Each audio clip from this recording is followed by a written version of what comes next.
Did you want to hit record at the same time, or Yeah. to make it easy for you? It does. So I'll count to 3 and then we'll hit record. All right. Okay. 1, 2, 3. Record. Testing. I'm good on my end. All Testing. Right. Me too. Looking good. All right. I will bring us in. Hey, Justin. Justin. How about hey, Shaun? Hey, what's up, man? What's up, dude?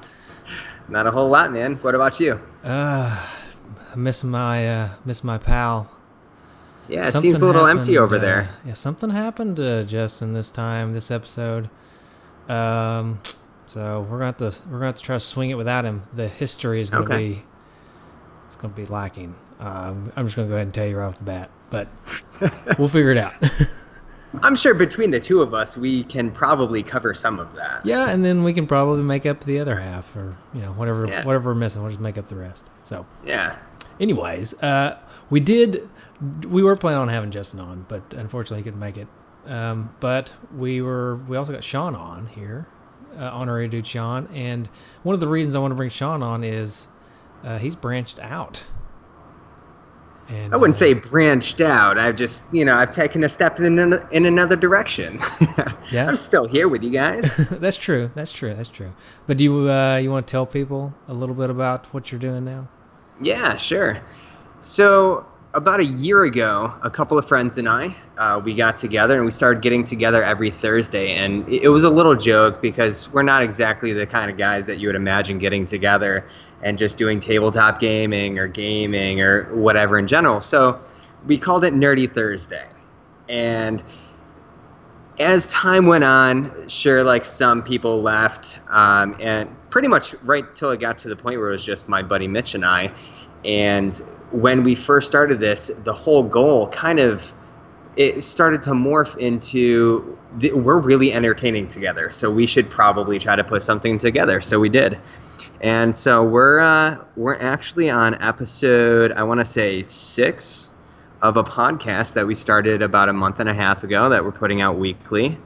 And we've got some pretty exciting stuff in the works. We actually have an interview with some Hollywood actor tomorrow, which is pretty crazy, yeah. And we're hoping to get that up, not this week, but next week. It better not be Tom Arnold, because if you got Tom Arnold, you got to give him to us first. I'll talk to him about that. I was actually about to go try to find him on Twitter. He's from like Idaho, right? Yeah, I think so, yeah. Yeah, we got a bunch of people that tried to get him on here, didn't they? Yeah, well, I think Eric Purcell is actually from Idaho, or was from Idaho at one point in time. And he may have talked to him one time at a like a comedy show or something. And, yeah. Didn't work out at the time, but there's still hope. Still got my fingers crossed. Man, you just got to keep bashing it. Just keep bashing it. Hey, man, you got to come on our show. I just want a promo spot. That's all. Well, I'll get there. I just haven't had the time to hound him like I did David Crane for months on end. So. That'd be amazing.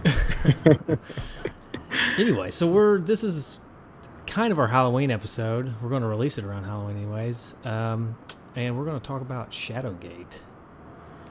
Man. Not necessarily the most Halloween-y game, but I know it scared the crap out of me as a kid, so I think it's fitting. Yeah, did it? It did, yeah. I was, I don't know why I thought this would be a great game to play as a kid. And we'll get into this in a little bit, but there's a lot of reading, but then there's also a lot of scary music and scary pictures on the screen. So for, yeah, there is. 6-7-year-old trying to read, not really knowing what he's doing, but every now and then stumbling across a scary something with some scary music and dying a lot. It's not And there's some crazy deaths in this game, so I can see where you're coming from. Yeah, I don't even know how I found most of them, but and again, we'll talk about that in a minute. But I went to a car show this morning. I don't know. I just want to go on a tangent because I want to talk about this car show. In Knoxville. It's nice. It's called Harper's Cars and Coffee. But before I talk necessarily about the car show, there's a running joke in my house. There was one night where we were all together, and it was my wife and some friends. And a friend of mine was going to this thing. It was called Cars and Coffee, where he was going the next morning, like the morning after. We were up late, maybe having an adult beverage or two. Okay. And so he was like, I'm going to this Cars and Coffee tomorrow. And I completely forgot that I totally had made plans with my wife for the next morning. And I said, yeah. And so the whole night I was like, yeah, man, I'm going with you. This is going to be great. I'm going with you. And then eventually, later in the evening, she's like, "You are not going to Cars and Cars. I'm sorry. You have plans. We're going out with my parents tomorrow. This is not happening. Cars and Cars." She's calling it Cars and Cars. That's the running joke, anyway. So yeah. She said, "You're not going." So I said, "Well, okay. Well, next time I'm going." But we call it Cars and Cars now. But I finally went. It's been like a year and a half since we had that evening, and so finally. How was it? It was awesome. Yeah, it was a lot of fun. What was your favorite car that you saw there? Probably the Porsche GT3 RS. It was bright orange.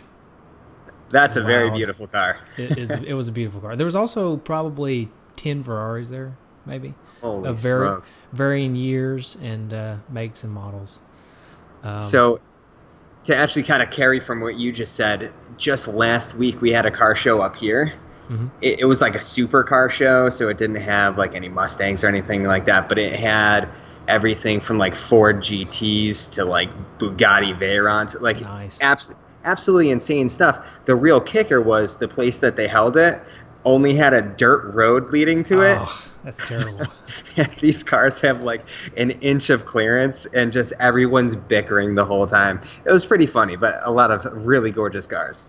Really gorgeous cars that proceeded to get really dirty and yeah. So that stinks. This is at a mall, and there's a lot of nice cars, but there's also it's open to anybody. So that's basically awesome. The entire mall parking lot's full of cars. They section off like one corner for the really nice ones, but then everybody else it's just free, whatever you want. Like I drove my car, which is not anything fancy, but but I was technically in the car show, so Did I you backed pull it up? in, Did you pop the hood? No, I didn't pop the. I may have revved it a couple times, just showed off. It didn't make much noise, but I tried it anyways. That's funny. I feel every time I talk about my car, I feel like, and you may not know this because you may not listen to a lot of country music like we do down here. But there's a song by Alabama that's it's something like my car ain't much, but it'll go 0 to 60 in 5.2 or something like that. It's funny. I don't know. I always think that sounds like a country song. It's a good song, actually. I wish I could think of the name of it now. Oh my gosh. Okay, all right. Good tangent. Yeah, that was fun. All right, let's talk about the game. I'm gonna try to pull a Justin and basically just muddle my way through a Wikipedia article about Shadowgate and try to pull out highlights as I read it for the first time here. I'm not going to read it word for word, but sweet. It's got a great history, so I can only imagine what it's going to have in there. Yeah, so I'm just going to I'm going to try to pretend like I'm actually pulling this knowledge from myself here. So Shadowgate is actually originally a MacAdventure series game from the 80s. It's a point-and-click adventure where you actually had a mouse and you were pointing and clicking. Not for the NES, obviously. This is a MacAdventure, I'm assuming, for an Apple Macintosh computer, perhaps? Sounds about right. Yeah. It's based on a book, maybe? Looks like it's there's a book series called Shadowgate, so maybe it's based on the book, or a book was based on this game after the game came out. 1987, July 30th, 1987 was the release of this game on the MacVenture platform. Developed by ICOM Simulations Inc.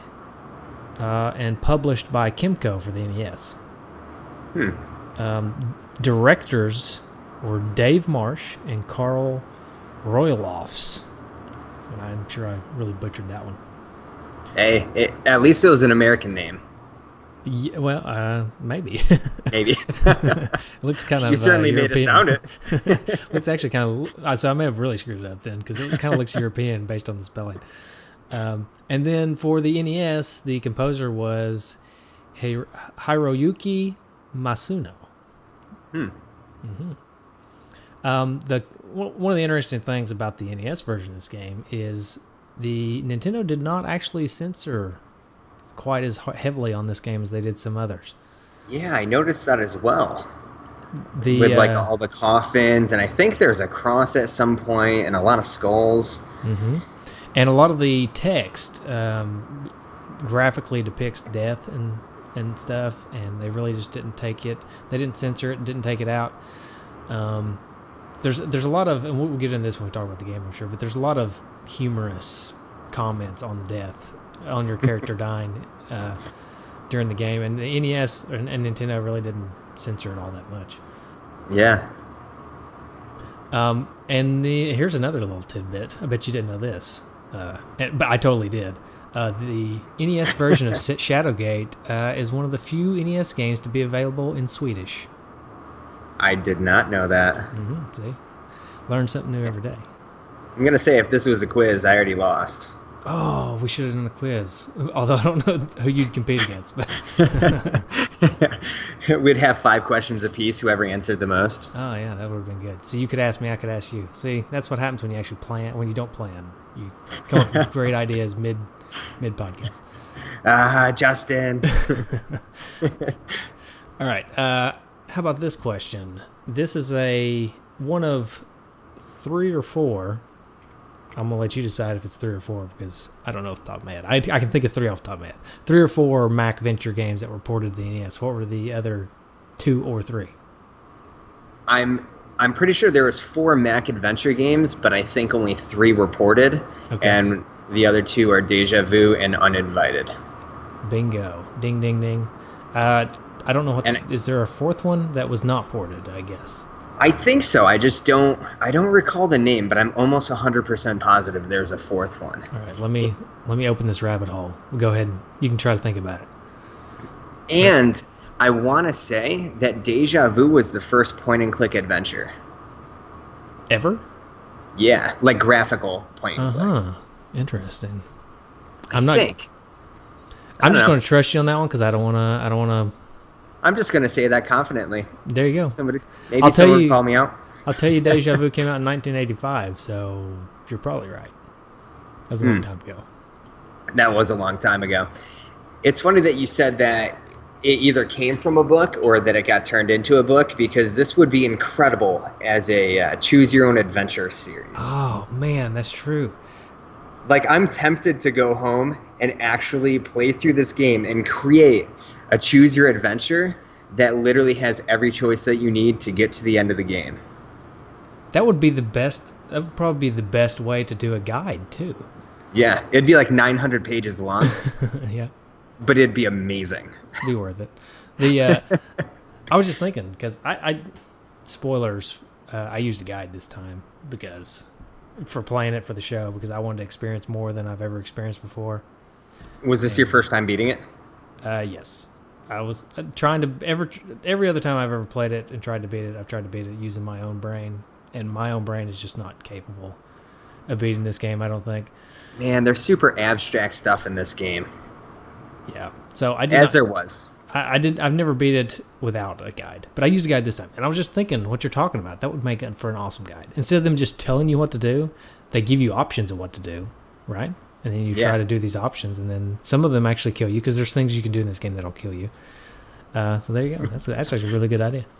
Yeah. Deja Vu 2. Oh. That's the one that Lost in Las Vegas. Oh. Did that get ported? No, it does. It didn't look like it did. Right. Oh man. So that's the name of that one. Actually sounds like a Chevy Chase movie or something. Deja Vu 2, Lost in Las Vegas. That's pretty great. For some reason, that makes me think of City Slickers. Yeah? Yeah, but in Las Vegas. Yeah, okay. I can see that. Where was City? I was in the desert. I remember hating that movie. I think it had... I think Billy Crystal and the other guy from the Wet Bandits, or the Sticky Bandits from Home Alone. Oh, yeah. The tall one? Guy. Yeah. Yeah. Yep. I was not a fan of that movie. City Slickers? No, or Home Alone? Well, I like Home Alone, all right. But not City Slickers. I never understood that one. They've already played Home Alone 2 like 19 times already this month. Really? They're Yeah, I'm already not. showing Christmas movies? Yeah, yeah. I think it came on before Halloween movies. I believe it. I believe it. Although, I mean, I guess Halloween could or not Halloween. Halloween could definitely be a Halloween movie. But Home Alone could maybe sort of be a crossover between Halloween and Christmas. Maybe. I believe it. I believe it, All especially right. if it's set up here. So, Anyways, I got some more. I got some more history, real quick. I'm gonna finish Cool. this off because I'm making it. I'm working my way down through this Wikipedia article here. I mean, I'm working my way through my brain, thinking of all these awesome trivia facts. The Before Shadowgate, a novel was published by Scholastic Corporation under the pen name FX9 and released in 1991 as part of the Worlds of Power series of video game novelizations. How about that? Wow. Yeah. There are 2 sequels to the original Shadowgate. Beyond Shadowgate on the TurboGrafx 16, which I did not know about, and Shadowgate 64, Trials of the Four Towers, which I had. Have you played either one of those? I have not. I knew both of them existed, but I had neither one of those systems growing up. You didn't have a 64? I'm sorry. I was a PlayStation kid. Oh, well. I'm sorry for you. Yeah. I guess that's true. The Shadowgate 64 was actually pretty fun. I liked it. Yeah, was it? Was it? Yeah. Did it play similar to this? It did. You had a little more control over your person than you did in the NES version, obviously. But I pretty sense. much liked it. Nice. But, I don't remember it a lot. I didn't play it a Yeah. whole lot, but It makes me want to check out footage of it for sure. it's just your generic, poorly rendered Nintendo 64 game. But Fair enough. it doesn't hold up well graphically, to say the least. But it's I don't know. It was all right. I haven't played it in a long time, so. Yeah, not a lot of games do from that era, to be fair. No, So- there's only a handful. I love the Nintendo 64. There's only a handful that I still ever pop in. Like I like Wave Race. I play Wave Race a lot. My Still buddy like Wave Mitch. Race. My buddy Mitch from the other podcast, he swears up and down all day long. He'll if I ask him to come over and play N64 tomorrow, he'll be like, "What time? I'm there." I'm just like, "What?" Loves the 64, huh? He does. He does. It's sick. I don't know. I don't really understand the love looking back. But I was a fanboy back then. I loved it. Mm-hmm. I played it all the time. There were just a handful of things that I just played on it all the time. I played Zelda a lot. Of course, that was an awesome game. I played Mario 64. I played Wave Race, Star Fox, and all the wrestling games. And that was pretty much it. Nice. I heard No Mercy was kind of like the game to have. If you had 4 people, GoldenEye and No Mercy, you could play those all night long, every night, pretty much. Yeah. It was fun. That's pretty much the only time I ever played the 64 back in the day was when he brought it over, and he brought over GoldenEye. Oh, man. Get out some cardboard, set up dividers, because we're playing. Yeah. No, we went screen cheat all day long. You cheaters. Well, I mean, everybody can do it. That was my thing. It's not cheating if everybody can do it, right? You sound like my brother. You just got to get good at it. So, Wow. well, anyways, so N64. Okay, I got to go on one more tangent. I was going to save this for Justin, but I don't think I can hold it in. The Nintendo Switch was announced. I know everybody else has gotten to talk about it on their podcasts and things. I know you talked about it on yours, but I haven't got to talk about it yet. But just to kick it off, I'm going to ask you. What are your thoughts? What are your thoughts? Oh, you can ask me. That's cool. I want to know what your thoughts are. Okay, I think it looks awesome, and I'm pumped. Yeah. And just for you and all the listeners out there, I'm just saying my birthday's in March. I don't know how much it is, but yours truly's birthday, March. So I'm just going to put it out there, guys. I mean, that's $5 per person per month until we get there. That's what I'm saying. No, it's cool. My wife already knows it's coming out, and my birthday's in March. I've said it about 60 times since the promos hit. So What about it draws you to it the most? What do you love about it from what you've seen? I just love the ability to play the exact same game home or on the go. I tried doing the PlayStation Vita thing, and it's just there's something that's as close as it's ever come, and I like it. I like the cross saving and stuff, but there's just something that's different. You know? I did the same thing. I picked up a Vita because I have a PS4. I picked up a Vita because I really wanted to try that, and it doesn't work. It just doesn't. It's not the same, especially when you're looking at a little 3.5-inch screen versus from what I'm seeing on this, it looks like at least 5.5. The screen looks about the size of I don't even know how to compare it to an iPad because 9 different versions come out a year, but like a decent sized Kindle Fire. Yeah. You know? Yeah, it's not your full size like 9-inch iPad. It doesn't look like, but it's probably that size maybe, but with controllers taking up some of the space. It looks so innovative. It does. It really just does. Looks awesome. And I know that it's not going to have the graphic power of a PS4 or a Xbox One, but you know what? I have the Wii U, and all the first-party games, the graphics there's no reason for them to get any better, in my opinion, because it's all cartoony-looking stuff. They're not going for realistic. Absolutely. I mean, Mario Kart 8 looks amazing. I mean, but what it's going to be able to do is, from what I just saw, it's even going to be able to run Unreal Engine 4. Yeah, it's supposed to be. I mean, and that's a graphical powerhouse right there for games. And I don't know if you saw, but their third-party lineup is through the roof. The list is long. The list is long, and it's full of some big names. Well, another thing about the Unreal is it's easy to develop for, too, for the most part, because everybody knows how to do it already. Yeah, that's what I've heard. Unreal's been around for so long that everybody knows how to develop in the Unreal Engine, so... Yep. I don't know. I got a lot of high hopes. See, when it first got announced as the NX, I didn't care at all. I had no interest in it. You know, it's like, oh, it's going to be mobile, it's going to be a console, and I'm like, oh, you know, not to be a Debbie Downer, but like, you know, who cares? I'm already bitter because I have a Wii that has X amount of games on it, and now I have a 3DS. Are you telling me I can't use these anymore? And now that I see it, I'm just like, I'm all giddy. Yeah, I'm what am I? I was like trying to pre-order it. You can't.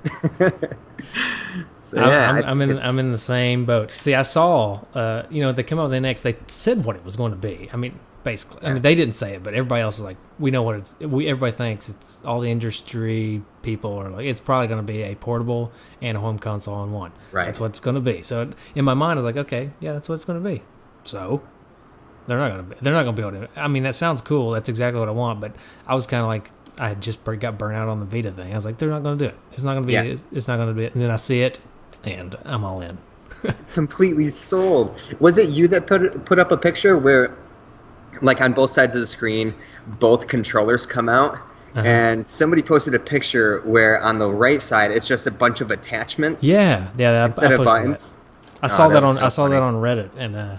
I noticed that somebody had done. It's like hand drawn mock-ups of what could possibly be, and I was thinking as I was looking at it, I was like, yeah, that could actually be something. Of course, and it also sounds very Nintendo to make you buy 100 different accessories for something too, right? Yeah, but on the flip side, it's very un-Nintendo to give you a system that right off the bat, just having the system, you have 2 controllers right there. Yeah. I don't know what else it comes with, but being able to take those handles off, turn them sideways, and you've got 2 controllers. 2 very small hand-cramping controllers, but you've got them. Yeah, like I needed a reminder what the NES controller was like. Yeah. It looks pretty sweet. That's all I'm saying. Yeah. And I'm super glad that everyone that I see is super amped about this. Because it's so easy to have something come up like that and just get really bitter. Look at what Nintendo has done for the last couple of systems in the last couple of years and be like, oh, they're just going to do it again. There's genuine excitement in the air about this. Mm-hmm. And that buzz is just going to mean great things for Nintendo if everyone gets on board. And, you know, if everyone's on board, the third-party support's always going to be there. So. Yep. If you have people buying the system, then you're going to have third parties. If you don't have people buying the system, you're not going to have third parties. Nintendo can arguably hold a console on their own as long as they're able to release enough games. And that's another thing. If they're not going to be supporting a home console and a portable console at the same time, then they should be able to basically support, one console with enough games to keep people happy for the most part, I would think. But only time will tell.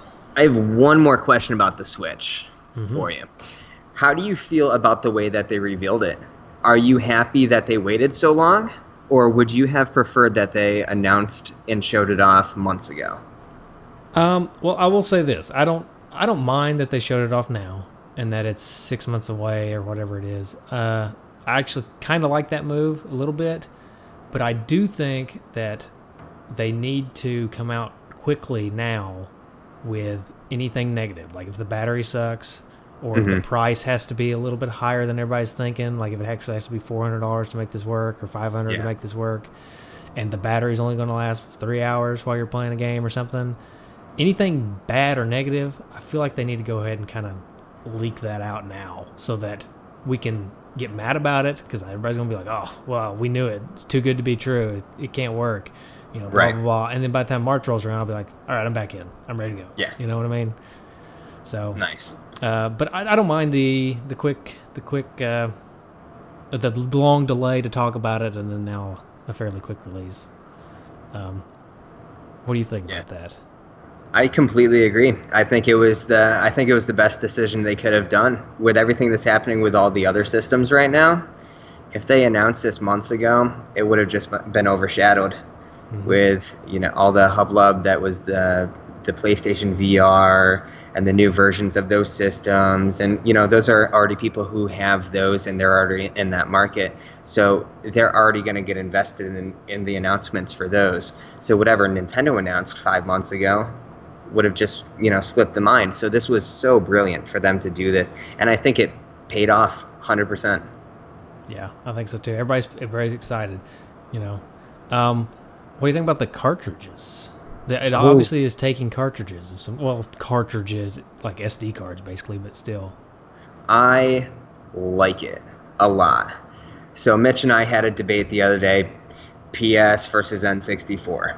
And the first thing he said was, you know why I don't play any of my old PlayStation games? Because they're all scratched up, they're broken, they won't read. Something like a disc is timeless, or a cartridge is timeless. For the most part.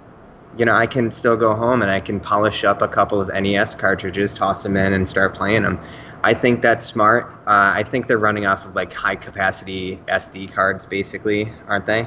Yeah. Now is the time. If you're going to switch to SD cards, now is the time to do it, because 2 or 3 years ago, to have an SD card that had 100 gigs of memory on it was really expensive, but the prices have been just dropping on these SD cards lately because all the phones use them, and that's what a lot of people are switching to, the solid state SD, whatever. I don't know all the jargon about it, but I know that now they've gotten to the point where they can hold more data than a disc, they're more durable than a disc, and the price to produce them is going way down to where you can basically get more data on these things and for a cheaper price than ever before. So now's the time to jump on this format. And I think it's the future, really.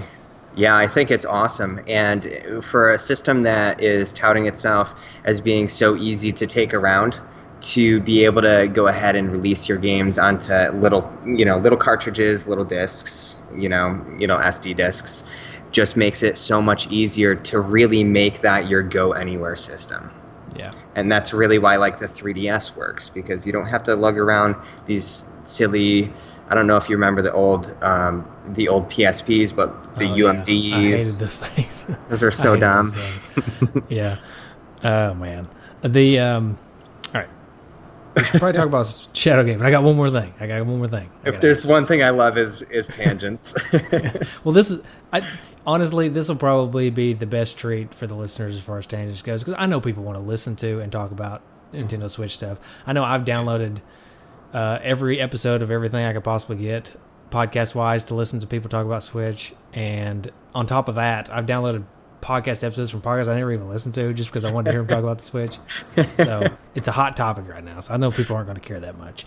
think it's But my most downloaded episode. probably, yeah. I don't see the problem is ours is going to be titled Shadowgate. I should put Shadowgate and then in parentheses Nintendo Switch. I may do that actually. That's brilliant. Just tag it. Nintendo. #Switch. However, I don't know how to do SEO stuff on the internet, but I got to figure it out just to get Switch on there somehow. Nice. But one more thing, and then we should probably move on to more Shadowgate stuff. The titles that were on the Wii U, I think they are very likely to come to the Switch. However, I think we're all gonna have to buy them again, if you bought them on your Wii U. Like you just said, it's such a Nintendo thing to do. But on the flip side, we saw footage of a new Mario. Yeah. Which like a Mario 64 style Mario.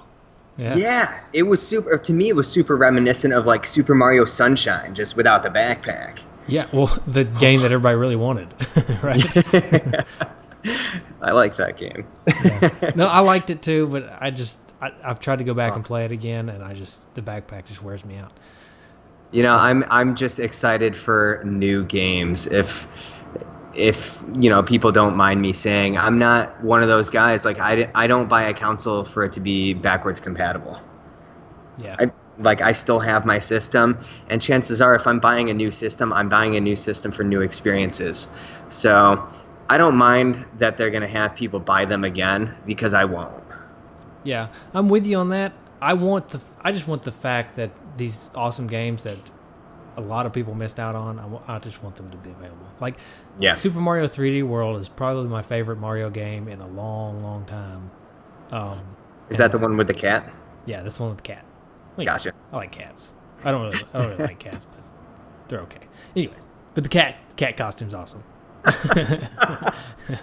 In 3D Worlds, it's probably my favorite Mario game in a really, really long time, and I just feel like a lot of people missed out on it because they didn't get a Wii U, and that's the only way you can play it right now.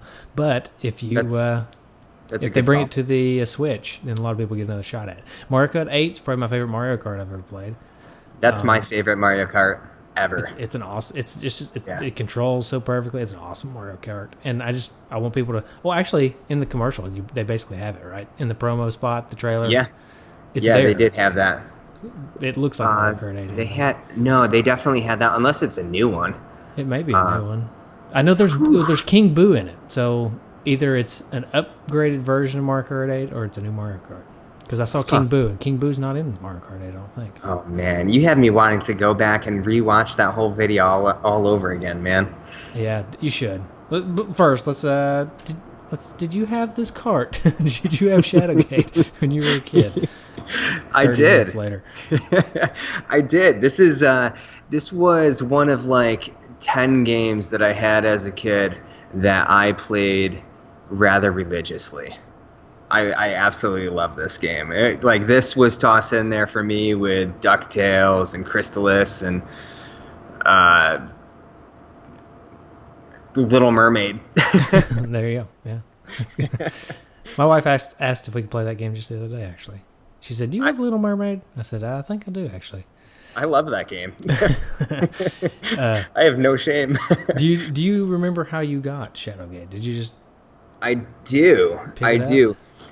So when I was little, my grandma gave us her Nintendo, because my grandma's the gaming grandma. Mm-hmm. And so she gave us her Nintendo when she got a SNES. And I think that was with like a handful of games that she gave us. Cool. So I got that probably when I was like, I want to say like 5. Nice. Yeah. It's a hard game when you're 5, trust me. I know. I did not have it myself as a kid. I never owned it, but I remember renting it probably at least once a month, because I wanted to beat it so bad. But I rented it once a month probably when I was a kid, from the Pick-a-Flick. And I tried and tried and tried, but I never could beat it. But eventually, I guess I just stopped trying. Because I remember renting it religiously, like once a month for a year, and then just stopped eventually. I think I just gave up. See, and that's so hard. That's probably why you didn't beat it. It's so hard to just play it for a couple of days, a month, and It then come probably, back to it yeah, because you don't remember all the stuff that you died from, and it's just like one of those games you just have to just grind out, you know? and I tried to take notes, but I was maybe 8 or 9 years old at the Yeah. time. Fortunately, I didn't play it much whenever I was a really little kid. I had my Nintendo when I was probably 4 or 5 years old, but I didn't try it back then because I think my mom probably didn't let me rent it until I was a little bit older. Just because It's got kind of a scary cover. there's a scary gargoyle on the cover, and she probably thought I would get scared, which she was right. I did, but I got scared much later in life. 3 or 4 years later than she thought. But, The scariest part about the cover to me was like the red tail breaking out of the stone. I don't know why. Every time I looked at that, I was like, that's kind of freaky. yeah, it's scary. I don't know. Yeah. I thought it was scary, but I still tried. I didn't actually buy it until much later. I think I was probably maybe my mid-20s. I think I picked it up. When I was started picking up retro games again. I saw it. And I was like, hey, I remember that game. I had the Shadowgate 64. I was more familiar with Shadowgate 64 than I was with the Nintendo one, mainly because I kind of forgot about the Nintendo one somehow. Like I said, I rented it all the time, and then I gave up on it, and I think I just blocked it out. Like, I never wanted to see it again. I never wanted to think about it. And then it all came rushing back, much later. But it's, I've had it for a while. I don't play it that often, and I think it's just always bothered me that I couldn't beat it on my own. Well, I'm glad that you were able to actually get that off your gaming bucket list today. Yeah, it doesn't take long at all to beat either when you use No. a guide. It's really short. I think it took me maybe 30, 45 minutes tops. And Nice. most of that time was me like looking at my phone, reading the text, trying to figure out what to do next. Nice. But That's pretty tell great. me a little bit about your experiences as a kid playing this game. Oh, I told man. you that it scared me all the time. But This game didn't scare me, and I can tell you that I started playing this way back when I was 7. Yeah, 6 or 7. I started playing this game. I started super young. you're so brave. I know. Shucks. So I started super young. This game, it never scared me. I thought of it as more of like this fantasy going through a castle. I loved the music, and I loved trying to figure everything out. And you actually mentioned something at the top of this show that made me smile, because I jotted it down myself. But it's the opposite. What I really loved about this game was that when I was little, I was a big reader. I loved reading. And so pretty much anything that I could sink my teeth into that was super heavy into reading, I jumped into it. So this game was perfect because it was the first time I learned a lot of words. I never knew what a gauntlet was before I played this game, but I knew what it was when I was done with it. Yeah, And- I think I and- probably learned Gauntlet from this game too, and Gargoyle maybe. Yeah, exact Gauntlet, Gargoyle. I learned how Scepter was spelt. Yeah. So yeah, Wraith for me, although I think I pronounced it wrong. yeah, Wrath. Wrath. So yeah, I really love this. I've mentioned a couple times, I don't know if it's been here or in groups, I'm not one for stories. So it's kind of ironic that I love to read so much, but when it comes to games, I don't care about the story at all. I just want to play the game. And I never knew what this game was about until I beat it. Yeah. which is super weird. I did actually beat this when I was younger, which, as you know, is like, that's a huge feat to look back on, because we're pretty similar in age, and going back to like 8 or 9, there's no internet, there's no guides, there's no FAQs, and so I also didn't know anyone else who played this game. Like, no one I knew even heard of this game. So Well, the way this game basically works, since we haven't talked about that yet, and I didn't get a manual pulled up, and I apologize to the listeners. I might get one pulled up before we finish this pod so you can hear it. But It's a first person game. It's point and click, so you're pointing and clicking with the D-pad. You're using a finger to go point on things, and it's kind of like a Monkey Island or something like that, where you can open things and use stuff and move. You got to click on doors to move and stuff. But it's a lot of trial and error. You can save your game, and it does have a battery, so that's a bonus. Yeah. But there's a lot of trial and error. So really, I mean, you as a kid, I imagine you had to take notes, know when things went wrong, and always refer back to your notes on don't do that. I think one of the hardest parts when you're playing this game as a kid is the whole torch system. Yeah. You have no idea why your torches are going out, and you're just like obsessive compulsively grabbing torches off the wall the entire time to keep them going if you're even paying attention to them. Next thing you know, it goes black and you died. You stumbled and cracked your head. But I know that system when I was little, that freaked me out because the music changes when your torches get low. I think that's what scared me the most when I was a kid, was when the torches would get low and I couldn't figure out what to do. Yeah, it's much akin to when you're playing Super Mario 3 and you've got 90 seconds left, Yeah. But that part, it makes it super tense. I will say, and maybe I'm just a dummy when it comes to this sort of thing. I'm more of a math guy, so reading and reading comprehension, my brain doesn't go that direction.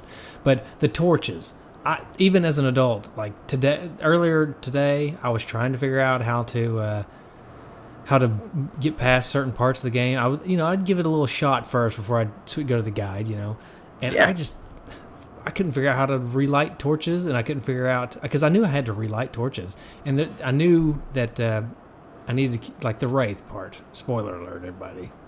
You have to throw a torch at the Wraith. I didn't know how to, couldn't figure out how to do it. Even reading the guide, it says throw a torch at the Wraith. I'm thinking, okay, use torch on Wraith. Nope. Okay. Yeah, and there's a special torch. Yeah, there's a special torch that's different from the other torches. Yeah. But it says they're both called torches, but one has torch and then the number of torches, and one just has torch. And how would you have figured that out? And not on top of that, you have to select. You can't.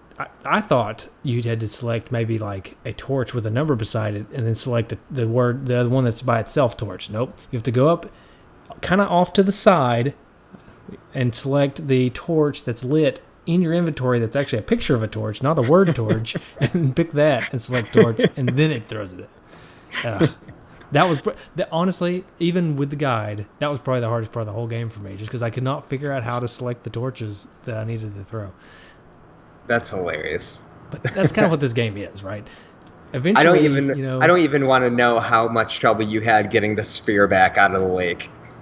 Oh, that's another part. Oh man, that part. Okay, I take it back. The torch part. That's nothing compared to the lake and the skeleton. Is that the skeleton part? Yeah. The skeleton and that part. Yeah, and there's a shark in the water, and Oh boy, yeah, but it's fun. I mean, looking back, I had a good time doing it. I would recommend people probably use a guide nowadays. Absolutely, I would. Just for 100%. time's sake, if for nothing else, for time's sake, because this is a fun game, a fun hour-long game. If you, not even that long, probably 30 minutes to an hour, depending on how much you want to mess around before you go to the guide. But and I would even say, if you don't mind, if you do like this game, if you go back and you play this game using a guide and you really like it, they just did a remake of the game 2 years ago that I personally bought on Steam. It's gorgeous, and it's not a one-to-one remake of the game. There's actually stuff in it that's different, and you can play it on varying tiers of difficulty. So the harder you play, the more stuff that you actually have to use and pay attention to. And it's incredible. It's really, really awesome to come back to and play. Literally after this is done recording, I'm re-downloading it on Steam so I can play it tonight because I'm so jazzed to play it. Yeah, I'm going to have to do that. I'm going to have to go on there and check it out. I would try to check it out now, but I think my computer's got too much stuff going on right now. So I'll make a note. I'm going to check it out after this. And a special note for you guys, if you do get that, I'm pretty sure it comes with the Mac Adventure versions of all of the games. Wow, and it comes with the NES version of Shadowgate. That I think you can actually switch Like just by pressing a button, you can switch between the new updated graphics and that game. Oh, no, that's a cool idea. It's kind of like the Halo Anniversary Edition or whatever. Yeah. You can just push a button and it switches back and forth. Yep. I like that. Yeah. So Okay. I just wanted to shout that out because it's awesome. No, that's good. I didn't know about that, actually. So I'm going to have to check that out. Nice. The manual. I pulled up the manual. Nice. Told you I was going to try to do it. Right off the bat, the first thing I noticed about the manual is they know that this game is hard and you're going to have a hard time figuring it out, because on the back of the instruction booklet, the back flap, it says stuck on a pedestal, toiling in the tomb room, down in a deep well and can't get out of the vault, then take a hint from experts with the Shadowgate hint book. So it says, see, 3 levels of answers allow you to get out of a bind without taking away from the fun. Just fill it out, and send in your order form on the back. So they have a book that you can order from them that gives you hints. I'm really tempted to just write that. Does it have an address? I want to send in for one of these books. Let's see. Let's see if I can give you the address. I will give it out. You got to send $6 too. I guess a money order. It says, I can take a hint. Please send me the Shadowgate hint book for $5.95. That's pretty expensive back in that is 90 whenever they released for the NES, 91 I think. What's that, like 17? That's like $17. Yeah. Wow, that's good conversion. I guess. Is that true? Well, I mean, we'll edit that out so you sound really smart. Never mind. Okay, so fill out this form and you can send it to, you ready, everybody? It's California. It's in California. It's Kimco/Seika, Seika, 20,000 Mariner Avenue, Suite 100, Terrence, California, 90503, 1670. So send your $5.95 to this address. And, if you live in California, you have to pay sales tax, which is, at the time of this game, was 6.5%, or 39 cents per book. Nice. So everyone and $2 listening, for postage. send them $6. That building's probably not there now, so whoever's getting these is just going to be so elated to just be getting $6 from everybody. I wonder who is actually there, and if you sent this with a letter like, "Can I please have my Shadowgate hint book, please?" I wonder if they would respond. If I got that, I would actually I would go on eBay and I'd look one up and I'd send it. See if you could buy one and send it to them. That's dedication, man. That's funny. As the last in the line of kings, only you possess the power to prevent the evil warlock lord. I read that really weird. Sorry. To prevent the evil warlock lord from raising the behemoth and unleashing it upon the land. Your quest lies within the Castle Shadowgate with its secret passageways, collapsing floors, and armed creatures. Your courage and wisdom will see you through, but a good sword might be helpful. Nice. It's a pretty good story. Nice. And you actually pretty much start with the sword. So. Yeah, as long as you open the closet. Yeah. Do you know that you can actually use these items on yourself and kill yourself? No, I never tried that. So you can kill yourself with a sword? Yeah, you can kill yourself with a sword. You can kill yourself with the arrow. Nice. You can use the torch. If you have one torch going and you use it on the sphere, it puts out the torch and you die. I love some of the things it says whenever you die. I meant to pull some of those up so I could read them off on the show. I know there's one that the dudes over at Power Trip Gaming they say one on Twitter that I'll save for the feedback. But nice, yeah, Paul and Andy. Yeah, Paul and Andy. They have a good one on the feedback. But some of the death, they're just funny. If you play the game, you'll see them. Trust me, you'll see a lot of them. So this game's actually worth them here. This game's worth dying. Like, when you play it, if you're playing it for fun, it's worth going out of your way to die just to see some of the things that it says. For sure. Yeah, I would agree with that. And it doesn't take you too far out of the game to die either. As long as you remember to save. You can save pretty much anywhere. At least it seemed to me like you could. You just go. It's just one of the options on the main screen there. Yeah. It's one of those things, you come into a room and you don't know what you're doing, save it. Save it and then do whatever you want. Yeah. I will say, and this is kind of we'll transition into the graphics of this game through my conversation here. God, I'm listen at me. I'm falling apart here with my speech. The last sentence was great, and then the stuttering in between just to try to explain my last sentence. It's podcast gold right there. I want to say that I'll edit it out and then I won't. But the game, I played on Retron 5. That's what I play most of my games on. Some of them I go widescreen, some of them I don't. Most of them I don't go widescreen because it makes them look weird. But I will say that this game, for some reason, on the Retron, on the widescreen, stretched out, it just looks awesome. I saw a picture you put up today. That looked pretty gorgeous. I'm not gonna lie. This may be the best looking game to upscale to HD that I've played. I don't know if it's just because it's just all clip art looking stuff, but even like the letters and stuff stretch out perfectly. It's just weird. I don't know how to explain it, but it looks great. So that was me trying to transition into talking about graphics. What do you think about this game in the graphics department? I think it looks good. I think it looks good for what it is. It's hard to compare it to anything else on the system because it's so unique. Mm-hmm. But in terms of what it does, in terms of single screen images, because nothing's moving on there, and if anything transforms or moves, it just kind of flickers and it almost looks like a slideshow. But for what it's presenting to you, I think it gets your imagination going. Yeah. It's and not I really trying to like do what a it lot. does. Yeah. It's not trying to do much, but what it does well.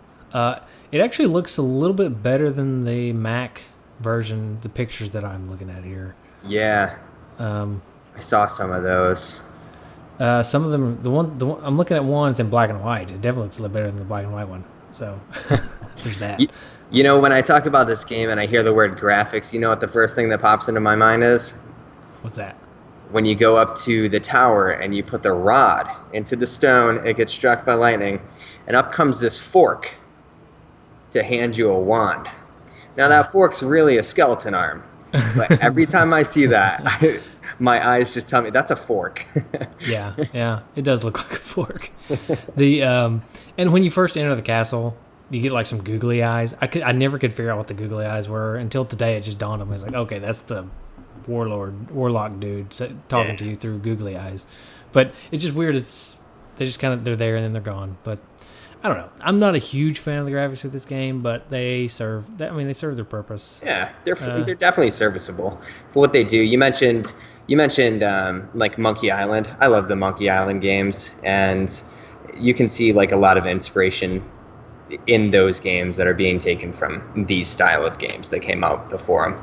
Yeah, I mean, you got to start somewhere, and these games are really way back at the early of even this genre of game, So yeah, you can't fault them too much. But you mentioned earlier, and I have to agree that the music in this game is pretty awesome. I think it's one of the most underrated soundtracks on the NES because not many people know about this game. Or got far enough into it to really enjoy all of the musical offerings that it has. But man, this soundtrack is pretty rocking. I was surprised at how few people really knew about this game or were aware. Sounds like a lot more people were aware of Deja Vu than they were Shadowgate. Yeah. And that kind of surprised me because I'm the complete opposite. I was not aware of Uninvited or Deja Vu. I was more of a Shadowgate guy. Yeah. I never even heard of the other two when I was younger. It wasn't until probably my late teens that I even learned about them. But whenever you hear somebody even mention Shadowgate, and this is just a testament to what Shadowgate's done, whenever you hear about Shadowgate, it's nothing but like, oh man, that was one of my favorite games when I used to play it. So yeah, normally what I hear is, oh man, that game's so hard. Oh, but it was fun. Yeah. And the music is good. Yeah. I hear the music is good a lot. But like you said, there's not a lot of people that have really experienced this game, I don't feel like. Yeah, it's a shame. Yeah, it really is. I got unnecessarily giddy the other day when you're like, hey, we're doing Shadowgate, you want to do this? And I'm like, oh, yeah, yes. Yeah, it's funny. Man, I feel bad for Justin because one, we just got through recording our Paperboy episode, and he was trying to edit it, and I was like, hey, we got to do a Halloween episode too. Let's get on that. And he's like, okay, all right, that's fine, whenever. And I said, okay, can you do Sunday? And here, like the past few weeks, we've been doing Sunday nights, right? Yeah. And he heard Sunday, and he's just like, okay, yeah, sure, we'll do Sunday. But he forgot that we've been doing them at night. Like here recently, we've been doing them at night for his kids, so that that after they go to bed and stuff. But he forgot that he had to get up early. Oh man. So he was like, oh well, crap. Can we reschedule? And I was like, well, kind of told Sean I wanted to. We were going to get him on the show too. He's like, oh okay, well I'll make it. And then he's like, I gotta go to bed, man. I'm sorry, I'm too tired. So we lost him, but I'm glad to have you on. I feel like Justin. I can't remember when I talked to him about it. He's like, I think he said, yeah, that sounds like fun. I've never played it, so he was going to have to also try to play it in the because this was Friday, I think, when was it? It was Thursday or Friday. That was when we scheduled everything. So he was going to have to try to play it and go to work at 5 a.m. every day. And so it's probably for the best that in this particular scenario that we got you on to help supplement Justin. Glad I could help. Yeah. So we got one more thing to talk about here. And that is it fun? Is it worth it for the price that it's going for? I'm seeing around $10 for the price of this game. And in fact, the sticker, I don't know if I got gypped, but the sticker on my game says $9.99, and I got it like 10 years ago. So I think I got gypped because prices have only gone up. Well, I can say that I bought this for my stepdad for, I want to say, Christmas. And I paid, mom and pop shop, I paid like $18 for it. No questions asked. I would pay easily $18 for it. For $10, I'd get 2 copies. Yeah. I think this game, like I said, it's a good 30 minutes to an hour's worth of fun if you want to actually plow through it and use a guide. Or if you don't want to use a guide, you can get a lot more use out of it because it's going to take you a lot longer to do trial and error through this game. Both ways are fun. I actually, like I mentioned earlier, I actually found it more fun to use a guide, but I've played it for years trying to play it the other way too. So I think for $10 it's totally worth it. I would go. I mean, I pay $30 to go to a concert for 2 hours. You know what I mean? Why not pay $10 to play a game for 3 or 4 hours? I'm actually going to edit my answer. If it's $10, I'll get that, and I'll pick up the Steam game. That's what I'll do. There you go. Yeah. All right. There's no reason to buy 2. Just really want to. Like I was sitting here thinking, I'm like, wow, that's real silly. Here I am, like trying to sell my collection, and I'm buying 2 of games. Yeah. I was really sad to hear that too, by the way. Yeah. Although that thought has crossed my mind a million times. Yeah, it's really sad to have gotten home. I went out after I priced out everything out, and I came home, and there's my collection sitting on the table, all stacked up, and I was just, my heart broke a little bit. But really, honestly, and I think I can't remember if it was Fox Dude or who it was that said it, but in the digital age, having hard copies of games just becomes less and less desirable. For me too, just space wise, and the fact that they're worth so much money. I mean, I look in my closet and I've got hundreds of games, some of them worth a lot of money, and I'm just thinking, I could totally just have this money and this space in my closet. And I'm stressing out because I'm starting to think, all right, when's the bottom of this going to fall out? Right. When's these games are worth a lot of money, but what if in a couple months from now something happens and they're worth next to nothing? What if, now hear me out, what if the Switch comes out with this is never going to happen, by the way, a Netflix-like service where you're just like, oh, boom, all Nintendo games for $15 a month. That sounds amazing. Right, and then all your games are worthless, basically. Because why would somebody want to buy, well, I can understand you want to buy the whole Mega Man set or something, but it's worth a lot of money, Yeah, I think that was the hardest part. Much, if it was Yeah. readily available.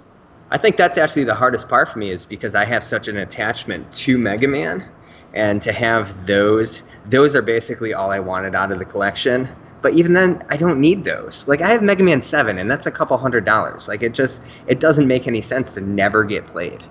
Mm-hmm. Yeah. So, That's kind of, other than playing for the show, my games, the actual cartridges don't get played a whole lot. Yeah. And it's kind of sad. Not too long ago, I did, earmuffs everybody, I did build, like, a demo machine that can just play anything. And it's just... Did you use a Retro Pi? Yeah, and I have... Or not a Raspberry Pi, I'm sorry. Yeah, I used a Raspberry Pi, and I have all of the connectors to use all of the original controllers. So, it's like... It makes you just not really want... Yeah, I mean, I love having them there, but it's serving no purpose other than me looking at it and being like, yeah, I've got those. Yeah. Well, here's another thing, too. I was thinking about the other day. If Nintendo comes out and actually does a achievement type system, which is what everybody's hoping they're going to do, and they make that retroactive to some of their old games, there's no way that, and I'm sorry, there's no way I'm keeping my Super Mario Brothers on a cart when I can buy it on Virtual Console and get trophies or something for it. You know what I mean? Yep. I'll rebuy those. It's so stupid. It's so stupid to want that and that's intangible prize, right? And that's the kind of thing that would take me away from just being okay sitting there playing a Raspberry Pi, as opposed to going and actually paying and downloading again the same game. I want them trophies, man. Right. Same here. Or, imagine if Nintendo not only built in like a trophy, let's just use the first Super Mario Brothers for an example, right? They build in trophies, and they build in like leaderboards for like clear times or scores or something. For like I'm never playing an emulator again. A demo again. You know what I mean? And I would pay $30 to play Super Mario Bros. 1 with something like that. Yeah, 100%. I would buy. Yeah, I wouldn't pay $30 for Mario. Well, that's like probably, maybe not $30. I'd pay $30. I'd pay $30 for Mario 3. Yeah. With achievements. Yeah, and an ability to let me save. Yeah, save would be nice too. I'm also laughing. Was that a segue? I don't know. Was it? Trophies? Oh, wow. Yeah, no, it's totally true. Yeah, as a segue. So, do you have any trophies? I'm sitting over here laughing. I'm like, this is the best segue I've ever heard you do. And it totally was not one. Did you come up with any trophies? Yes, I came up with a couple. Yeah. Hold on just one second. Let me pull them up here. Yeah. I can actually I can go through one while you're pulling it up if you want. Yes, please do. All right. This one's going to be a nice little reference to... This is a reference to Game of Thrones. I know not everyone's seen it, but for anyone who has, you'll think it's pretty good. The achievement name is There Is Only One Thing We Say to Death. And to get that, complete the game without dying. Oh. That's nice. The one thing you say to death is not today. Okay, I didn't know. I've never watched that show. Not today. They say it all British-like too? Yeah. Well, everyone in that show has like a British or an Irish accent, kind of. Like, not super heavy, but that's kind of the way it goes. Mm-hmm.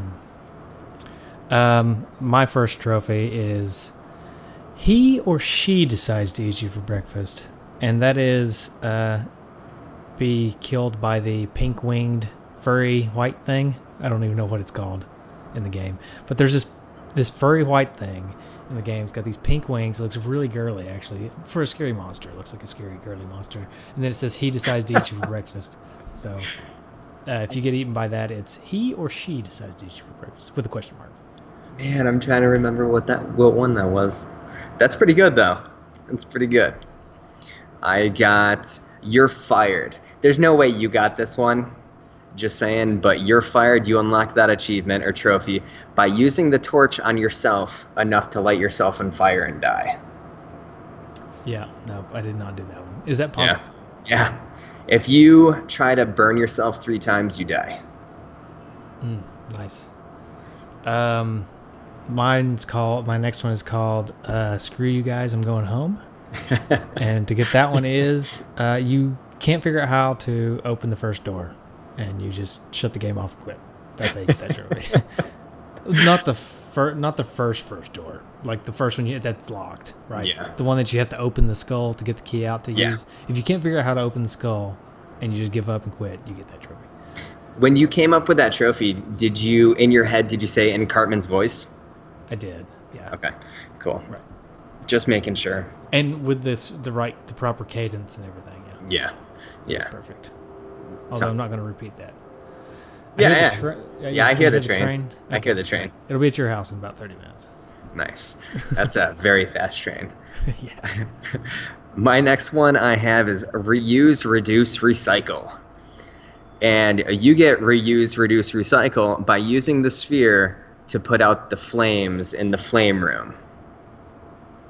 And the reason why I came up with that is I think it's the only item in the game that you use more than once. Nice. And that's the second time, and it goes away. Torches, I guess, right? Well, they go away. Right. No, you're right. Yeah. No, you're right. They do go away. There's just a bunch of them. My next one is this Shadowgate or Bubble Bath Babes? And that is become so captivated by the woman's beauty that you forget about her predicament. Oh, that was really good. Do you watch Always Sunny in Philadelphia? I have. I do enjoy it, but I haven't gotten my wife into it, so I don't get to watch it very much. Have you ever seen the episode where he sings "The Nightman Cometh"? No. Well, there's a part in that. I YouTube it later. Just look it up because I can't get into it here. But my last trophy is if you want to get into that boy's soul, and if you want to get into that boy's soul, you pay the troll's toll until he kills you. Because you can actually pay him coins, and he'll kill you anyways. Really? Yeah. Nice. I have no mouth, but I must scream. Nice. Actually, I have no throat, but I must scream. But I know that's not the right reference, so I changed it up a little bit. But at the fountain part, you can't even scream because you no longer have a throat. You tried to drink the acid, didn't you? Yep. Drank the acid. Nice. It pretty much eroded my throat away. I couldn't even scream. That's amazing. So if you try to drink it, then that's what you get. You get that trophy. Yeah, that actually has like a super gruesome description. I know, right? Yeah, some of these are just awful. How do you know it's acid, right? It looks like water. Yeah. I was trying to come up with a trophy for that one as well, and mine was going to be like grabbing the flute, because then you like melt your hand because you don't have the gauntlet. Mm-hmm. But yeah, that's really gross. Yep.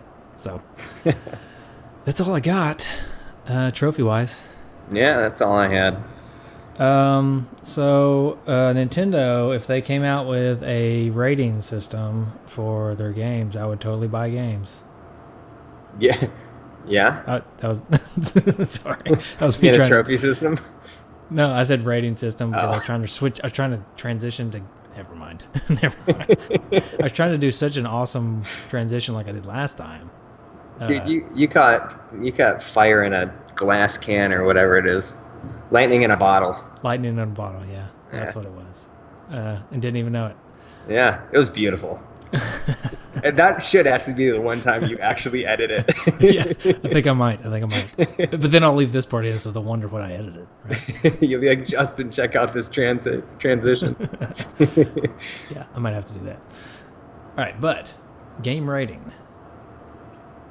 Okay. Do you have a system? How do you want to rate this game? Well, no, we don't have a system. That's the point. We just come up with just about anything. Did you want to rate this? Let's see, what channel does Game of Thrones come on? Because this is a very Game of Thrones like. HBO. Okay, so let's rate this as an HBO show. Okay, I got mine. All right, go ahead. Do you put a number in front of it or just the show? Just the show. If I were to rate this show, I would give it a Dexter.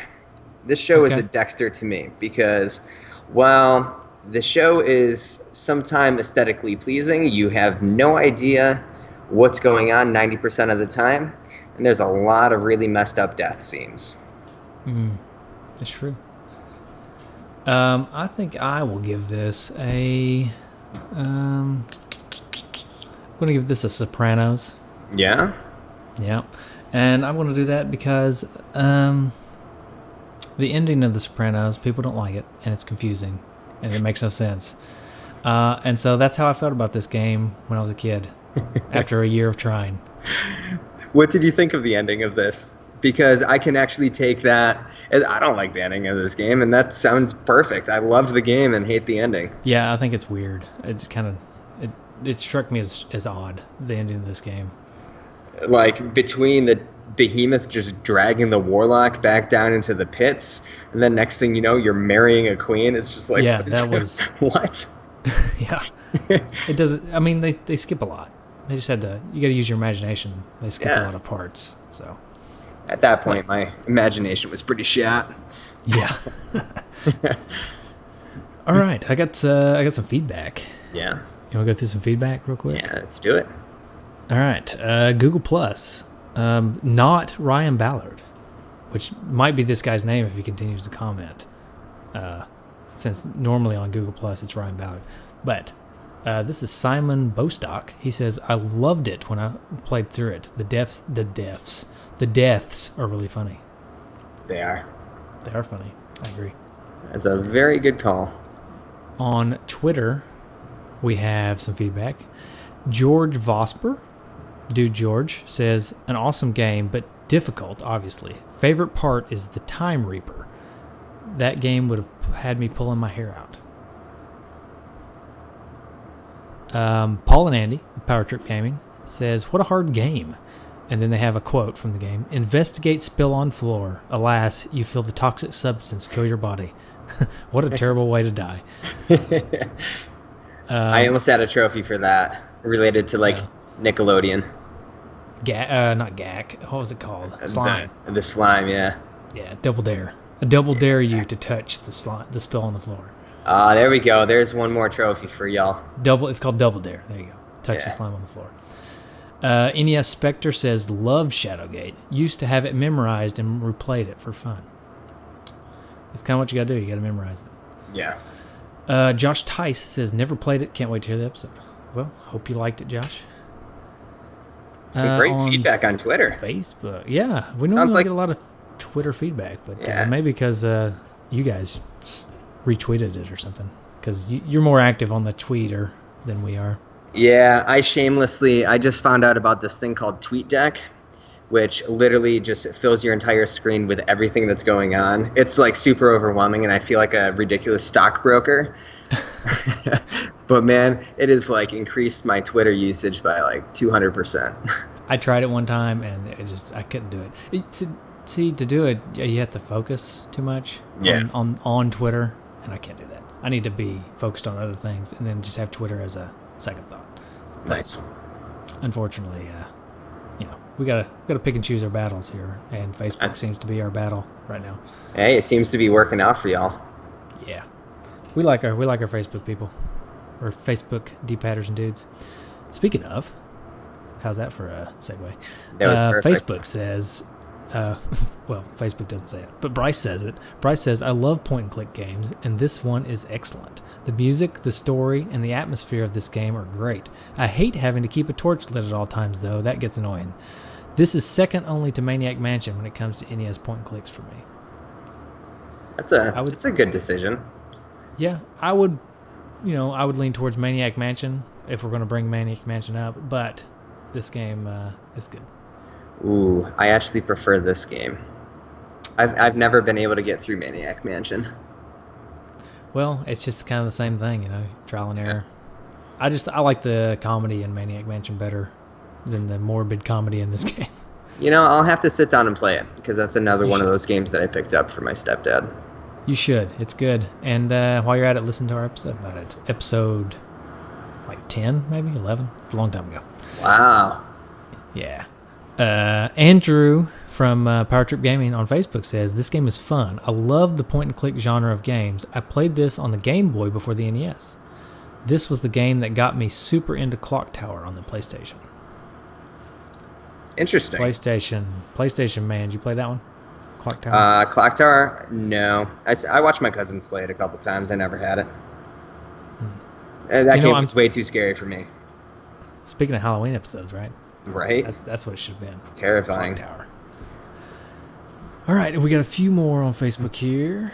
Anthony Pig says it's a great point-and-click adventure. Definitely a step up from the PC version. A lot easier to navigate and easier to manage the inventory. A lot of that trial and error and lots of replay. I've never played the PC version, so I don't know. I guess maybe it could be easier to manage the inventory. It seems odd that it would be easier to point and click on the NES than it would be on a PC, but maybe. Yeah. And the Mac lovers out there will be very angry at you, Anthony, for saying PC version when it was a Mac venture, right? Yeah, I'm over here biting my tongue. All right. Ryan Reynolds says, this is one of my all-time favorites. I think my best run is around 20 minutes. That's absurd. That's fast. I don't even think I can move that little finger around fast enough to get it done in 20 minutes. He should probably honestly just start submitting speedruns of this game. I want to watch somebody do this in like 20 minutes. Well, one thing that I did learn that helped me out, and you probably already know this, but I'll let anybody out there that doesn't already know this, you don't have to click move if you get rid of all your other options and just click the doorway. He will move through the doorway. Did you know you don't even have to click the doorway? You just have to, like, down click in the direction? No, down in the lower left, there's a couple of boxes. Yeah. Yeah. Which I found to be way easier. But there's a move option, but Yep. you don't actually have to click move as long as nothing else is selected. So Right. That helps move. That helped me once I figured that out. Move through the game a lot faster. Yeah. Dave Vaught says definitely an all-time favorite. Got to talk a teacher into bringing an NES and a computer for computer class day. Sorry. Have the class come up with the solutions and decide how to progress. It didn't go so well for the class, but it was fun. So it sounds like he got to take an NES to class one day and play this game. So That's awesome. Cool. Greg Polander says, great game. All three of the so-called Mac Venture games on the NES are. The other two being Deja Vu and Uninvited. We already talked about that, Greg. Thank you. Sorry, you didn't know we were going to talk about that. Very good music, fun and challenging puzzles without being too difficult. Interesting locations and enemies, and very good graphics. The game does a great job of capturing the feel of Shadowgate and creeping you out. It's aged well and also is still playable today. The music when your torch runs low always gave me a panic attack. The recent remake of the game is also very good. A must-play for anyone who enjoys adventure games. Did Greg listen to all your points about this game? I have no idea. Before he but typed I'm that sitting answer? over here chuckling because I'm like, yep. Daniel Walker says, I love this game. When I got a Game Boy Color, one of my first games was Shadowgate Classic, the port of the game. Since it started my NES collection back up, this was one of my first pickups. It's not easily scared, but games did scare me because there are so many ways to die, and you will die a lot playing this game. Very true. Peter Martin says, finally, you guys are reviewing a game that I actually have. I love this game. One of the first video games that I thought was creepy. It took a while to get the hang of it, and I thought it was pretty difficult when it came out. No internet cheats, etc. I think this will be one of the first RPGs besides Dragon Warrior? ? Either way, it's a cool and creepy game to review for Halloween. Thank you, Peter. I don't know if I'd call it an RPG, but I could see it being RPG-like. It's got some RPG-like elements. Yeah, it's kind of like an Ultima tidbits. type of style, you know? Yeah. Dave again asked, did anyone play the new remake or the one on N64? You said you played the remake and recommend it to everyone. I said I played the 64 and it's fun, but sounds like I'd like the remake better for the PC. Ugh, really need to get that. Yeah, I'm going to. I will probably, if I'm still awake after this podcast, I'm going to download it. Nice. Fox Dude says, one of my favorites of all time. I have a lot of childhood memories trying to solve all the puzzles in this game. Nice. Gary Horick Jr. says, absolutely loved all three of these games on the NES. Stephen Michael says, I love point-and-click adventure games, and this one is no exception. I never played this game as a kid, but I definitely enjoyed it as an adult. The puzzles are cool, and this game ends well. Love the final boss. And then he leaves a spoiler. It's Dragon. Yeah, the behemoth is a dragon. So I left a little comment out of there. I literally, like, my phone's been acting up. So in that huge space, I sat there for probably 5 minutes waiting for a picture to load up just to realize it was just a blank space. Yeah. That's funny. You know what I tried to do? I looked at it on my computer, right? Yeah. I tried to click and drag to see if he had like made it white or something, you know what I mean? You can highlight words. And before I realized that, it says it's a freaking dragon down at the bottom. So, that's funny. That's funny. And then last comment to round us out on Facebook is from Sean Muldowney. Says, yeah, I like this game a lot. So whoever that hoser is. Hey, man, I felt like I had to at least leave feedback if I was going to be coming on. Well, there's also some other feedback. We got a voicemail from a Sean, but he says he's calling about the Goonies 2 game. So yeah, according to the Google Translate of the voicemail, so I may just say that one. All right. Since Sean's on the show, maybe better just say that one for another show. Would have been kind of weird to hear myself. We did that with Joe. And I think it freaked him out. So. Yeah. That's funny. All right. That pretty much wraps the show up. You want to tell people about your show one more time? And then I'm going to do a few little shout outs. Yeah, totally. So, guys, I know I didn't do a very good job of describing what I do and what my buddy and I do, but we run a podcast. It's called Nerdy Thursday, where we talk about everything from games to movies to TV shows. I got a question for you. Does it come out on Thursdays? Yeah, it comes out on Thursdays. And of course, how about that? We're going to be, if we ever do like special episodes, it doesn't necessarily, those don't have to really come out on Thursdays, but like our real episodes, like our numbered ones, are going to be coming out on Thursdays. For the past month, we've been going through a bunch of different horror movies and talking about those. The real kicker between us is, we're also, let me just preface this real quick, say we're not a family-friendly podcast, so keep that in mind. But we don't always get along with everything, so it's one of my favorite parts is when we actually go at it. I find that to be highly entertaining, and it leads to some really funny situations. So we hope that you guys enjoy it. You can find us on iTunes and SoundCloud. Just type in Nerdy Thursday. We're also on Facebook at facebook.com/nerdythursday and on Twitter, twitter.com/nerdythursday. We're super active on both of those, so come on there, talk to us, let us know what you think. Nice. And Sean has been a long-time listener and supporter of our show, so even though I haven't even listened to the show yet, I recommend it. So. I actually, if I can just get a shout out real quick, you guys are the first podcast I ever even listened to. You guys you guys got me into podcasting, and you guys got me to listen to other podcasts. Like the first time I ever listened to Tadpog was when you guys did a Patreon with them, and now you guys are on my constant rotation. They're on my constant rotation. Joe's on my rotation. And, everyone's just been super helpful and super, super awesome in this whole process that we've been going through. So, this community is such a beautiful thing. So I just wanted to shout everyone out. That's the best part about podcasting, because that happened to us too. We started listening to Rob Luther's show, the Retro Junkies, and then we started a show like 3 years ago.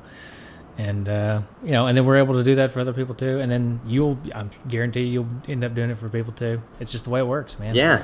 And everybody's always there's never been a single person, of course, we haven't gone after like an Adam Carolla or something, but there's never been a person that said, if we said, hey, you want to do a show together? Everybody's like, yeah, sounds great. Absolutely. Anybody we ever ask, big or small, they're always like, yeah, let's do it. So it's a cool community. I worry that podcasting, because it's getting big.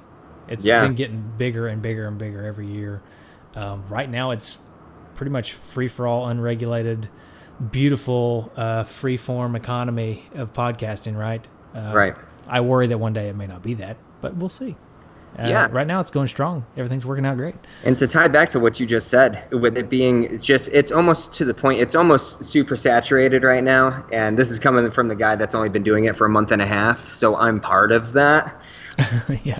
But on the flip side of that, it's really cool to have become so close in a community that listens to podcasts, where I can come on here and I can enjoy a show with you, and we can talk. I can shout out my show, and we can produce something that's awesome here. Or I can go on Joe's show. Joe can come on my show. Like, it all kind of works to self-promote everybody else. So it's just it's not a competition for some reason in exactly. podcasting, which is also nice. Everybody's wanting to help everybody else out. Everybody promotes everybody else.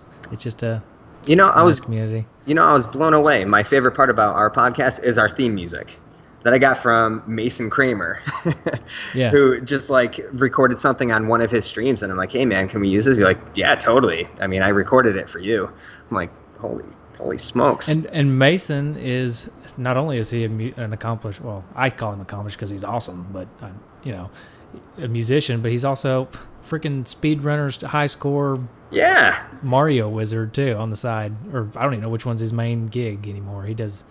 I know he does his streams and stuff, which I check out every now and then. But man, his streams getting huge. Mason's an awesome dude too. Yeah, that's what helped. I mean, that's why his streams getting big because he's a cool guy to watch, cool guy to listen to, cool guy to, I assume, hang out with. We hope to get him on the show one day. But yeah, that'd be pretty cool. He's got a lot of knowledge. Yeah, he does. I don't know. I love podcasting. It's one of the best things. Best things I've done. And one thing, and we can end on this before I give out a few shout outs. For people, I know there's a lot of people listening that have started their own podcast or thinking about starting their own podcast or have started their own podcast. I obviously say you can reach out to us and we'll help you any way we can. But I also, just as a thing to do, just don't pay attention to your downloads and stuff. One of the best things I ever did was quit paying attention to downloads. I have no idea how many people listen. I don't. I really have no idea. We just quit. We just ignore them. We don't look at the download stats or anything. The thing that I pay attention to, I know it's tough, and it was hard for me to break away from it, but I did, and I never looked back. I don't even look at them anymore. The thing we pay attention to is how much people interact with us on a personal level, like on Facebook and Twitter and stuff. And as long as that's coming in, that's all we really care about. So that's an awesome thought. I would recommend doing that to anyone who can. And I understand it's really hard, especially when you're starting out and you're wanting to see how many people are, how much you're growing, all this stuff. But I don't know. It's a lot more enjoyable for me once I quit. A couple years ago, I quit paying attention to downloads, and it's just been a lot more enjoyable since then because I don't really worry about it. People send us hate mail every now and then, like, oh, your audio sounds like crap, and I just say, well, sorry. We just, Mitch and I have been sharing one mic. He just got his own mic today, and I'm just so thrilled that we haven't gotten any guff from that. Yeah, I mean, it happens. I mean, but, as long as there's 10 other people to that one person that is enjoying it and commenting and having a good time and building a community, then it's great. So it doesn't matter. But anyways, enough about podcasting in general. But speaking of podcasting, I guess, everybody go check out the Retro Junkies, retrojunkies.com. They are the parent network of ours. They've done a lot for us. They do a lot for the retro gaming community in general. There's a lot of good shows on there. A lot of shows that are a little bit stagnant right now, but they'll be back. These guys don't want to ever quit doing this stuff. Rob keeps threatening to retire or something, but he's worse than Michael Jordan about coming back, so he'll be back. And Nick Stevens, he desperately wants all of his podcasts, and people I don't want to say leave him hanging, but he's done a lot for the community, even without actually recording podcasts. And I know Aaron's awesome now too. He's an awesome guy. Aaron's awesome. Yeah. So Aaron does a lot of stuff, music and stuff. It's just crazy. I don't want to go off on people because then we'll forget people. And I probably made a bunch of people mad saying that they left Nick hanging. I'm sure he left people hanging too. So it's just the way it works. But yeah. And the wee guy, I want to shout him out too, because I feel like we forget to shout him out, but we use his music all the time, and that's just not cool for us to just gank his music and not shout him out. So go to the wee guy on YouTube. He does good stuff. And of course, Jason Fox Dude, with our awesome logo and Goonies poster, which somebody will get once we recorded a Goonies episode. So that'd be cool. Nice. And this is normally the part where Justin tells you where to find us. I'm not going to do that. I'm just going to say Google us, see what happens. 2 dudes and an S. You can go to NES Dudes, and there's a little phone. Click on that. Yeah, you can do my part. Leave them a voicemail. It's really cool. Go there, check it out on your phone right now. Click that little phone. See if it works. Do it right now. Just unless see if it you're works. driving. Don't do it if you're driving. Yeah. Wait for a stoplight, and then make the person behind you really mad. Yep. And that's about all I know of your part. Well, that's really all I do. Oh, all right. And then try to rattle off the numbers for the phone number that I can never remember. 772-7 Retro 1. No. I was close. 772 Retro 1. 772-773. Okay, I gotta look it up. Man, I'm killing it.